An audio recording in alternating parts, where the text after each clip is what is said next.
बच्चों, स्वागत है आपका फिर से एक बार हमारे साथ जुड़ने के लिए। तो देखिए, आज हम डिटेल में बात करेंगे जो भी आपका BAMS BHMS BUMS का राउंड हो चुका है ना, राउंड 1। तो उसके बाद अभी आपको सीट अलॉटमेंट हुआ है तो क्या करना चाहिए, और सीट नहीं मिला है तो क्या करना चाहिए, उसके बारे में एक डिटेल में वीडियो मैंने आपके साथ शेयर किया हुआ था।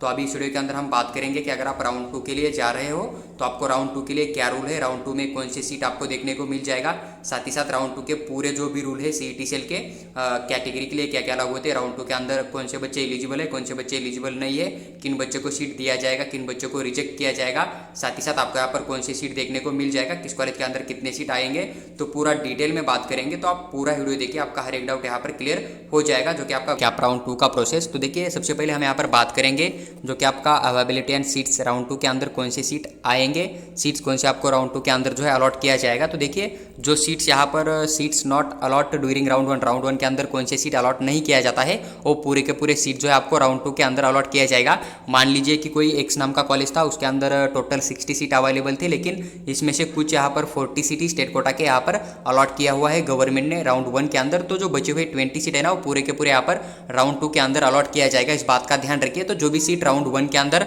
अलॉटमेंट नहीं हुई है तो पूरे के पूरे सीट आपके राउंड 2 के अंदर अलॉट किया जाएगा BAMS BHMS BUMS कोर्स के लिए, जो कि आपका ग्रुप बी का काउंसलिंग है, उसके बारे में हम पूरा बात कर रहे हैं। उसके बाद देखिए, seat vacant due to the non joining cancellation by student allotted in round 1। मान लीजिए कि एक स्टूडेंट है, उसका स्कोर आपको बहुत ज़्यादा दिख रहा है कि 530 या 540 के आसपास उस बच्चे का स्कोर है, उसका कोई एक्स नाम का कॉलेज अलॉट हुआ, लेकिन वो फ्री एग्जिट ले लेता है, इस कॉलेज के अंदर ज्वाइन नहीं करता है। मतलब मान लीजिए उसे एक्स कॉलेज मिला था, लेकिन उसने यहाँ पर ज्वाइन नहीं किया, सीधा फ्री एग्जिट ले लिया, तो उसका बचा हुआ जो सीट है ना, वो अदर स्टूडेंट को यानी कि राउंड 2 के अंदर अलॉट किया जाएगा। अगर फिर से ये बच्चा इस कॉलेज को चॉइस देगा तो इसे दिया जाएगा। अगर इससे ज़्यादा स्कोर वाला बच्चा अगर उसी कॉलेज को सेम चॉइस देगा तो सीट इसे ना दिए बिना जो ज़्यादा स्कोर वाला बच्चा है उसे सीट अलॉटमेंट किया जाएगा। तो इस बात का ध्यान रखिए। तो जो भी सीट यहाँ पर राउंड 1 के अंदर अलॉट किया गया था, उसे बच्चे ज्वाइन नहीं करते या फिर एडमिशन लिया हुआ कैंसिल करते या फिर फ्री एग्जिट लेते, तो पूरे के पूरे सीट आपके राउंड 2 के अंदर अलॉट किया जाएगा। इस बात को आप थोड़ा समझ लीजिए। उसके बाद देखिए, नेक्स्ट इन्होंने बोल दिया कि seat available due to the upgradation of candidates who have been allotted during round 1 and join the seats. देखिए, जो सीट्स होते हैं, मान लीजिए कि एक टॉप का कॉलेज होता है, उसके अंदर अगर सीट मिल जाता है तो बच्चे अगर 4th राउंड के अंदर MBBS BDS के लिए चले जाएंगे तो उनके जो बचे हुए सीट है वो छोड़ के यहाँ पर फिर उधर जाएंगे, तो वो भी सीट यहाँ पर राउंड के अंदर अलॉट किया जाएगा। फिर कुछ बच्चों ने यहाँ पर सीट को ज्वाइन किया था, लेकिन उनका बेटरमेंट होकर अदर कॉलेज में चले जाएंगे जो कि टॉप का कॉलेज है, तो वो सीट यहाँ पर अलॉट किया जाएगा। फिर कोई बच्चे होते हैं कि जो राउंड 2 के अंदर जो है AA CCC के थ्रू जो अच्छे कॉलेज है वहाँ पर चले जाएंगे, तो उनके भी जो सीट होते हैं अपग्रेडेशन हुए वाले, तो वो भी सीट यहाँ पर आपको राउंड 2 के अंदर अलॉट किया जाएगा। इस बात का आप ध्यान रखिए।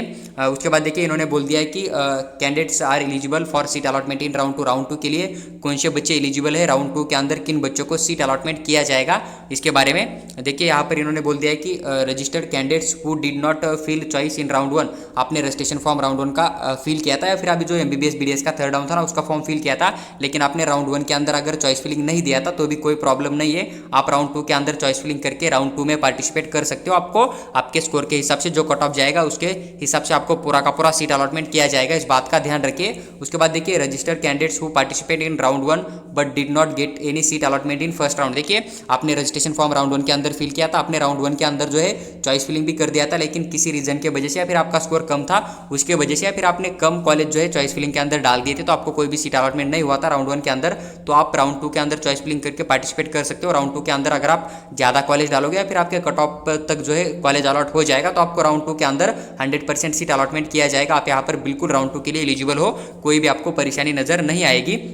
उसके बाद देखिए, इन्होंने बोल दिया है कि register candidates who seat allotted first round के अंदर आपको सीट मिला था, आपका जो है डॉक्यूमेंट वेरिफिकेशन के अंदर आप फेल हो चुके। देखिए, इसका मतलब ये होता है कि पूरा आप एक बार पढ़ लीजिए। आपको राउंड 1 के अंदर कोई सीट मिल जाता है, मान लीजिए आप ज्वाइन करने के लिए जाते हो, लेकिन जब ज्वाइन करने के लिए जाते हो तो आप जब डॉक्यूमेंट वेरिफिकेशन आपका किया जाता है तो आपको वहाँ पर रिजेक्ट कर दिया जाता है, यानी कि आपके पास कोई डॉक्यूमेंट कम था या फिर कोई इनवैलिड डॉक्यूमेंट था, आपको रिजेक्ट कर देंगे। या फिर आपको कोई सीट मिल जाता है या फिर आप यहाँ पर रॉन्ग डॉक्यूमेंट सबमिट करते हो, तो आपको अगर वहाँ से मतलब रिजेक्ट कर दिया जाता है, तो आप यहाँ पर राउंड 2 के अंदर चॉइस फिलिंग करके पार्टिसिपेट कर सकते हो। लेकिन राउंड 2 के अंदर आपको सीट मिल जाएगा, तब आप यहाँ पर वो ओरिजिनल डॉक्यूमेंट आपका एकदम करेक्ट डॉक्यूमेंट आपके पास अवेलेबल होना चाहिए, इस बात का ध्यान रखिए। वही इन्होंने यहाँ पर मेंशन किया है कि अगर आपको सीट अलॉटमेंट हो जाता है राउंड 1 के अंदर, लेकिन आपको कहीं कुछ वजह से कॉलेज रिजेक्ट कर देता है डॉक्यूमेंट वेरिफिकेशन, या फीस नहीं था आपके पास, या कॉलेज बहुत दूर था तो आप वहाँ पर जा नहीं पाए, कोई भी आपका पर्सनल प्रॉब्लम हो, तो आप यहाँ पर राउंड 2 के लिए बिल्कुल एलिजिबल हो। आपको कोई भी घबराने की बात नहीं है, इस बात का ध्यान रखिए। बस बात वही है कि आपको राउंड 1 के अंदर जो कॉलेज मिला था वो कॉलेज आपका कंफर्म नहीं रहेगा। अगर वहाँ पर आपसे ज़्यादा स्कोर वाला बच्चा चॉइस देगा तो वो कॉलेज उसे अलॉट किया जाएगा, इस बात का ध्यान रखिए। तो आपका सीट वहाँ पर बुक नहीं रहेगा, इस बात को थोड़ा समझ लीजिए। उसके बाद देखिए candidates we have report join at allotted institute during join period allotment and did not fill status retention form. देखिए अगर आपको राउंड 1 के अंदर कोई कॉलेज मिल जाता है, आप कॉलेज के अंदर जाके सिर्फ कॉलेज को ज्वाइन करते हो, वहाँ पर कोई भी रिटेंशन फॉर्म नहीं भरते हो, राउंड 1 के अंदर जो आपको सीट अलॉटमेंट हुआ था वहाँ पर जाके अगर आप रिटेंशन फॉर्म नहीं फिल करते हो, सिर्फ ज्वाइन करके बेटरमेंट के लिए अप्लाई करते हो, तो आप यहाँ पर बिल्कुल भी सेकंड राउंड के लिए जा सकते हो, कोई भी आपको कठिन परिस्थिति निर्माण नहीं होगी। लेकिन अगर आप यहाँ पर रिटेंशन फॉर्म फिल करते हो तो आप यहाँ पर सेकंड राउंड के लिए जा नहीं सकते, इस बात का ध्यान रखिए। फिर उन्होंने मेंशन किया कि candidates who does not join the allotted seat during round 1। देखिए राउंड 1 के अंदर आपको मान लीजिए राउंड 1 था, उसके अंदर आपको एक्स कॉलेज मिला है, लेकिन आप घर बैठे हो, आपने कुछ प्रोसेस ही नहीं किया है, ना आप एक्स कॉलेज के अंदर गए हो, ना उनके साथ बात किया है, ना कॉल किया है, ना उनको फीस दिया है, ना डॉक्यूमेंट दिया है, फिर भी आप यहाँ पर राउंड 2 के लिए 100% एलिजिबल हो, इस बात का ध्यान रखिए। बस अगर आप कॉलेज को बुक करके अपने पास रख के नेक्स्ट राउंड में जाना चाहते हो ना, तो आपको जाके ज्वाइन करके वहाँ पर डिमांड ड्राफ्ट फीस देना पड़ेगा, बस वहाँ पर आपको रिटेंशन फॉर्म नहीं फिल करना, इस बात का ध्यान रखिए। अगर रिटेंशन फॉर्म फिल करोगे तो आप यहाँ पर एलिजिबल नहीं रहोगे सेकंड राउंड के लिए, लेकिन अगर आप ज्वाइन करते हो, रिटेंशन फॉर्म नहीं फिल करते हो, नॉट फिल रिटेंशन फॉर्म, तब आप यहाँ पर बिल्कुल सेकंड राउंड के लिए एलिजिबल हो, सेकंड राउंड में आपको सीट अलॉटमेंट किया जाएगा, इस बात का ध्यान रखिए। लेकिन अगर आप यहाँ पर does not join allotted seat, round 1 के अंदर आपको जो सीट मिल जाता है एक्स कॉलेज का, अगर उसी कॉलेज के बारे में आप कुछ इन्फॉर्मेशन नहीं निकालते हो, ना जाते हो, ना फीस देते हो, ना डॉक्यूमेंट देते हो, तब भी आप यहाँ पर सेकंड राउंड के लिए एलिजिबल हो 100%, आपको कोई भी कठिन परिस्थिति वहाँ पर देखने को नहीं मिल जाएगा। उसके बाद देखिए नेक्स्ट पॉइंट है कि candidates we have join and resign up to the last date of round 1 joining. देखिए अभी मान लीजिए कि राउंड 1 के अंदर आपको कोई एक्स कॉलेज मिला था, आपने उसे ज्वाइन कर लिया था, रिटेंशन फॉर्म दे दिया था या फिर ज्वाइन करके बेटरमेंट के लिए गए थे, लेकिन उसी डेट के अंदर अगर आप अपना रिटेंशन कैंसिल करते हो, जो कि आपको राउंड 1 के लिए ज्वाइनिंग डेट है, उसी डेट के अंदर अगर आप रिटेंशन कैंसिल करते हो तो आप यहाँ पर राउंड 2 के लिए बिल्कुल एलिजिबल हो, आपको कोई भी कठिन परिस्थिति वहाँ पर भी देखने को नहीं मिलेगा।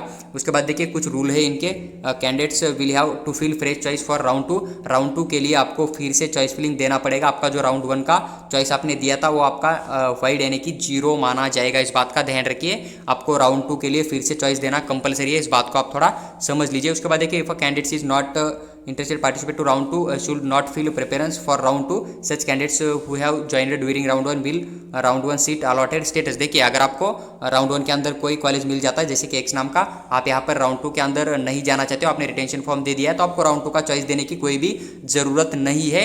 आपको वो राउंड 1 का कॉलेज जो है पूरा का पूरा आपके पास ही रहेगा, आपका ही वो रहेगा। बस राउंड 2 के सिलेक्शन लिस्ट के अंदर आपके नेम के सामने वहाँ पर आपने कॉलेज ज्वाइन किया है, सीट अलॉट किया है, वो आपको नजर आ जाएगा, कोई भी वहाँ पर आपको प्रॉब्लम नहीं होगा। अगर आप राउंड 2 के अंदर नहीं जाना चाहते हो तो आप यहाँ पर चॉइस फिलिंग मत कीजिए, जाना चाहते हो तो आप यहाँ पर राउंड 2 के अंदर चॉइस फिलिंग कर सकते हो। तो देखिए पूरा आपके हाथ में आपको जाना है या नहीं। उसके बाद देखिए the allotment of seat for round 2 will be as per the merit and जो आप प्रेफरेंस देते हो ना, उसके बेसिस पे आपको सीट अलॉटमेंट किया जाएगा, यानी कि आपका ऑल इंडिया रैंक कितना है या फिर आपका स्टेट जो रैंक है वो कितना है, उसके बेसिस पे आपको, या फिर आपका कैटेगरी के अंदर कैटेगरी रैंक कितना है उसके बेसिस पे आपको सीट अलॉटमेंट किया जाएगा। और साथ ही साथ आप प्रेफरेंस के अंदर कितने कॉलेज ले देते। देखिए बहुत ज़्यादा बच्चे की बोल रहे हैं कि सर आप बोल रहे हैं कि 360 पे कट ऑफ गया है BMS प्राइवेट कॉलेज का, लेकिन हमें तो 370 है, लेकिन हमें फिर भी कॉलेज अलॉट नहीं है। और फिर बाद में बोलते हैं कि सर नहीं हमने तो 10 कॉलेज डाल दिया था, 20 कॉलेज डाल दिया था, या फिर 10-12 कॉलेज हमने नहीं डाले थे। तो आप अगर पूरे कॉलेज डालोगे ना तो आपको कहीं ना कहीं सीट अलॉटमेंट हो जाएगा। तो आप प्रेफरेंस जिस तरह से डालते हो उसके बेसिस पे आपको सीट अलॉटमेंट किया जाएगा, इस बात का भी आप थोड़ा ध्यान रखिए। उसके बाद देखिए if candidate join during round 1 upgrade in round 2 preference submitted during round 1 his allotted seat round 1 will be available in round 2 and allotted as the merit of same round। देखिए अगर आपको राउंड 1 के अंदर कोई कॉलेज मिल जाता है x, उसे आप ज्वाइन करते हो, अगर आपका अपग्रेडेशन नहीं होता है तो आपको राउंड 2 के अंदर भी वही सेम फर्स्ट वाला कॉलेज दिया जाएगा। अगर आपका बेटरमेंट हो जाता है तो आपको राउंड 2 के अंदर जो है न्यू कॉलेज दिया जाएगा, लेकिन आपको जो सीट अलॉटमेंट हुआ है उस कॉलेज के ऊपर के जो कॉलेज चाहिए वही कॉलेज डाल दीजिए, इस बात का आप थोड़ा ध्यान रखिए। क्योंकि बहुत सारे बच्चे बोलते हैं कि सर हमें राउंड 1 के अंदर एक्स नाम का कॉलेज मिला था, बहुत अच्छा था, लेकिन हमने राउंड 2 पार्टिसिपेट किया, बेटरमेंट के लिए गए, लेकिन हमने एक वाई कॉलेज गलती से डाल दिया चॉइस फिलिंग के अंदर, तो हमें अभी वो वाई वाला कॉलेज मिला है, लेकिन हमें वाई वाला कॉलेज नहीं चाहिए, हमें एक्स वाला राउंड 1 में मिला हुआ ही कॉलेज चाहिए। तो आपको एक बार बेटरमेंट हो गया तो आपको जो पुराना कॉलेज है वो नहीं दिया जाएगा, इस बात का आप ध्यान रखिए। इसलिए डालते समय राउंड 2 का प्रेफरेंस आप एकदम अच्छे से दे दीजिए, इस बात का थोड़ा आप ध्यान रखिए। उसके बाद देखिए if candidate join during round 1 and does not gate upgrades in round 2। देखिए अगर आपको राउंड 1 के अंदर कोई सीट मिल जाता है एक्स कॉलेज का, आप उसे ज्वाइन करते हो लेकिन आपका बेटरमेंट नहीं होता है, तो no seat is allotted during round 2। Round 2 के अंदर आपको कोई भी सीट अलॉटमेंट नहीं किया जाएगा। Will retain allotted seat of round 2 के अंदर जो आपको सीट अलॉट किया जाएगा ना, उसी के अंदर आपका रिटेन हो जाएगा। ये रूल आप ध्यान से पढ़िए, इस लाइन को फिर से एक बार। अगर आपको राउंड 1 के अंदर कोई सीट मिल जाता है, आप राउंड 2 के लिए जाते हो, लेकिन आपको राउंड 2 के अंदर कोई भी अपग्रेड नहीं होता है, तो आपका जो राउंड 1 का सीट था ना, वहां पर आपका रिटेन किया जाएगा। इस बात का ध्यान रखिए। तो ये पॉइंट आप एक बार फिर से खुद पढ़ लीजिए। मैंने आपको एक्सप्लेन किया है कि candidate join round 1 does not gate upgrade in round 2। Round 1 में ज्वाइन करते हो, राउंड 2 के अंदर आपका अपग्रेड नहीं होता है, तो देखिए आपका जो सीट था ना, will retain allotted seat of round 2 के अंदर जो सीट अलॉट हुआ था वहां पर आपका रिटेंशन हो जाएगा। इस बात का ध्यान रखिए, आपको कोई भी सीट अलॉट नहीं किया जाएगा ड्यूरिंग राउंड 2 के अंदर। इस बात को आप थोड़ा ध्यान रखिए। उसके बाद देखिए कुछ यहाँ पर इन्होंने पॉइंट दिया है कि not eligible seat allotment in round 2 के लिए कौन से बच्चे को यहाँ पर सीट अलॉटमेंट नहीं किया जाएगा। तो आप देख सकते हो candidates we have join round 1 allotted seat. Round 1 के अंदर सीट मिला था, मान लीजिए राउंड 1 के अंदर आपको कोई एक्स कॉलेज मिला था, आपने उसे ज्वाइन कर लिया, साथ ही साथ वहाँ पर रिटेंशन फॉर्म फिल किया है, आपने एक्स कॉलेज के अंदर जाके रिटेंशन फॉर्म फिल किया है, तो आप यहाँ पर सेकंड राउंड में आपको कोई भी सीट अलॉटमेंट नहीं किया जाएगा। इस बात का ध्यान रखिए। Candidates we have not fill preference. देखिए अगर आपको राउंड 1 के अंदर आपने प्रेफरेंस फिल किया था, लेकिन आप राउंड 2 के अंदर कोई भी कॉलेज के नेम नहीं डालते हो, चॉइस फिलिंग नहीं करते हो, तो राउंड 2 के अंदर आपको कोई भी सीट अलॉटमेंट नहीं किया जाएगा। इस बात को आप थोड़ा समझ लीजिए। तो राउंड 2 के अंदर आपको फिर से चॉइस फिलिंग डालना ही पड़ेगा। आपका स्कोर कितना भी हो, आप अगर चॉइस फिलिंग नहीं करते हो राउंड 2 के अंदर, तो आपको सीट अलॉटमेंट नहीं किया जाएगा। इस बात का ध्यान रखिए। और जब राउंड 2 का प्रोसेस कब स्टार्ट होने वाला है, चॉइस फिलिंग कब करना है, सीट मैट्रिक्स कब आ जाएगा, कौन से कॉलेज पार्टिसिपेट करेंगे, यहाँ पर सीट अलॉटमेंट कब हो जाएगा, फिजिकल ज्वाइनिंग कब करनी है, पूरा डिटेल में मैं आपके साथ एक्सप्लेन करूंगा। जैसे अपडेट आ जाएगा तो मैं आपके साथ शेयर करूंगा। जिस टाइम आपको जो इन्फॉर्मेशन चाहिए उस टाइम वो इन्फॉर्मेशन प्रोवाइड करने की हम पूरी कोशिश करेंगे। बस आप चैनल को सब्सक्राइब करके हमारे साथ बने रहिए। देखिए उसके बाद candidates selected during round 2 will have to join the college allotted during second round. After joining the allotted institute in round 2 not fill status retention form, the candidates will be eligible to participate further round state counseling process. देखिए अगर आपको round 2 के अंदर कोई college मिल जाता है, आप उसे ज्वाइन करते हो, लेकिन आप वहाँ पर रिटेंशन फॉर्म नहीं फिल करते हो, राउंड 2 में मिला हुआ कॉलेज भी, तो आप यहाँ पर बिल्कुल थर्ड राउंड के लिए या फिर उसके आगे जो भी सेकंड के राउंड के आगे जो भी राउंड कंडक्ट किया जाएगा वहाँ पर आप 100% एलिजिबल हो। इस बात का ध्यान रखिए। तो आप यहाँ पर सेकंड राउंड में मिला हुआ सीट भी ज्वाइन करके बेटरमेंट के लिए जा सकते हो। इस पॉइंट को आप ध्यान से पढ़िए कि candidates is selected during round 2 will not join the college seat allotted during round 2 after joining the allotted institute round 2 not fill status retention form। एक तो आप यहाँ पर ज्वाइन नहीं करते हो, तब भी आप यहाँ पर थर्ड राउंड में जा सकते हो, या फिर अगर आपको ज्वाइन कर सकते हो मिला हुआ कॉलेज, लेकिन यहाँ पर नॉट फिल स्टेटस रिटेंशन नहीं फिल कर सकते हो, तो नहीं फिल किया है आपने, तो वो candidates will be eligible to participate further rounds of state counselling process. तो आप सेकंड राउंड में जो मिला हुआ कॉलेज है वहाँ पर रिटेंशन फॉर्म नहीं फिल करते हो, तो आप यहाँ पर थर्ड राउंड के लिए बेटरमेंट के लिए जा सकते हो। सीईटी सेल का ही रूल है, आप यहाँ पर इस रूल को एक बार ठीक से पढ़ लीजिए।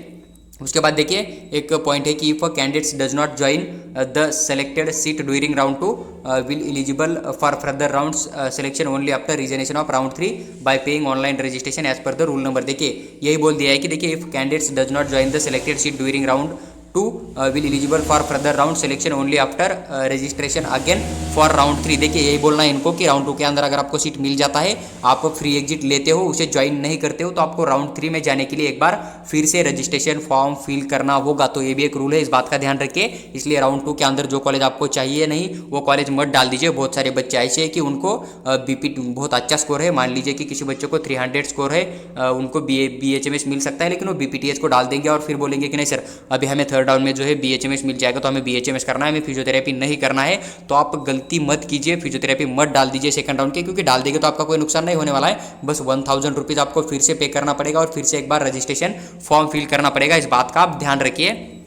उसके बाद देखिए नीचे जो है कैप राउंड 3 का प्रोसेस स्टार्ट हो जाता है। जब कैप राउंड 2 कंप्लीट हो जाएगा तब कैप राउंड 2 के क्या रूल है वो पूरा मैं आपके साथ विद डिटेल एक्सप्लेन करूंगा। तो जो कैप राउंड 2 के प्रोसेस थे पूरे के पूरे रूल थे, तो मैंने आपके साथ विद डिटेल एक्सप्लेन किया। अगर आपको वीडियो अच्छी लगती है तो लाइक कीजिए और चैनल को सब्सक्राइब करके हमारे साथ बने रहिए। अगर आपको कुछ डाउट आता है तो कमेंट के नीचे कमेंट कर दीजिए, मैं उसका रिप्लाई करने की आपको पूरी कोशिश करूंगा। अगर आपको कॉल के ऊपर हमारे साथ बात करके हमारे साथ पर्सनल गाइडेंस चाहिए तो 300 रुपीज़ हमारा चार्ज है, आप हमें पेमेंट करके व्हाट्सएप के ऊपर भेज दीजिए। हम आपको अपना पर्सनल कॉन्टैक्ट नंबर शेयर करके आपके साथ कॉल के ऊपर बात करके आपका पूरा डाउट सॉल्व करेंगे। साथ ही साथ अगर आपको पूरा पेड काउंसलिंग करना है तो 2000 रुपीज़ हमारा पेड काउंसलिंग चार्ज है। इसके अंदर हम आपके सिटी के अनुसार स्कोर के अनुसार पूरा लिस्ट बनाकर चॉइस फिलिंग करेंगे और आपका चॉइस फिलिंग हम खुद करेंगे हर राउंड का। साथ ही साथ आपको जब सीट अलॉटमेंट हो जाता है तो डिमांड ड्राफ्ट किस नाम से बनाना है, फीस कितना है, तो पूरा का पूरा आपका हर एक प्रोसेस हम खुद करेंगे। बस आपको सिलेक्शन लेटर डाउनलोड करके भी हम शेयर करेंगे, तो लेके आपको सिर्फ कॉलेज के अंदर जाना पड़ेगा। तो पूरा जो काउंसलिंग प्रोसेस है उसके लिए हमारा 2000 रुपीज़ चार्ज है। अगर आपको जरूरत होगी तो आप हमें पेमेंट करके व्हाट्सएप के ऊपर भेज सकते हो, हम आपको जो है हमारी काउंसलिंग प्रोसेस के अंदर ऐड कर लेंगे।